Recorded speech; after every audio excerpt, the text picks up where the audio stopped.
be here as many days as it takes. Just for today, I'm gonna keep doing the next right thing. To me, that's the only way that tomorrow is gonna come the best day it can come. I just worry about today, right now, and what I do right here and right now. Worrying about tomorrow's gonna come. Only thing that's gonna keep tomorrow from coming is if I die. So if I die, I ain't gotta worry about tomorrow. But to give tomorrow the best chance that I can, I gotta stay focused on today and take an absolute advantage of every opportunity that I have today.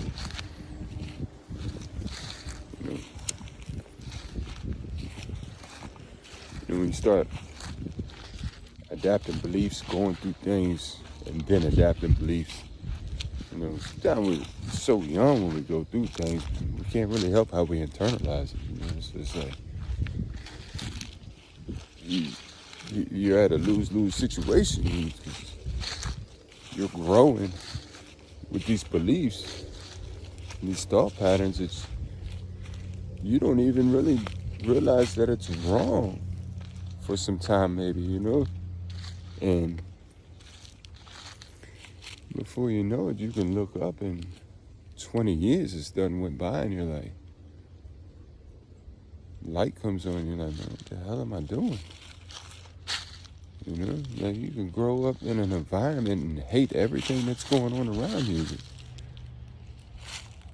once again, look back 20 years later, and that's all you've done.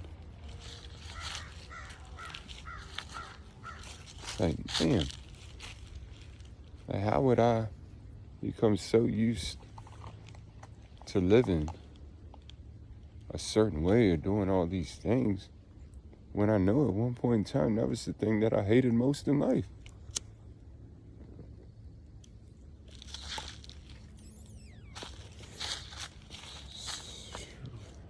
It's a lot, especially for kids nowadays, man. They're coming up in so many dysfunctional environments, and then you got these systems, man. They're just putting them in juvenile centers and locking them up for shit that the community has done told them. It's just like, how is there ever going to be a conducive result in that? One of the biggest problems in our country is this mass incarceration. It's one of the biggest problems. You're locking people up for years and years, man, and we know right from wrong, but when you're taught wrong is what you know. Like, there's a right at the other side of the fence, but you ain't never experienced that. So how is locking me up going to be any form of rehabilitation? How are you going to correct my thinking? How are you going to correct my behaviors when you send me to these volatile environments and then just push me back out on the street?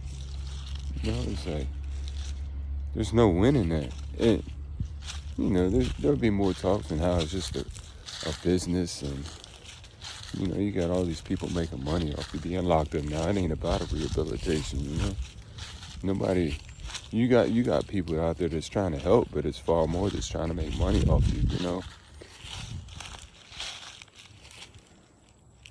So much, I was fortunate, I went through so much, and I didn't, I struggled with addiction, with heroin for about 10 years.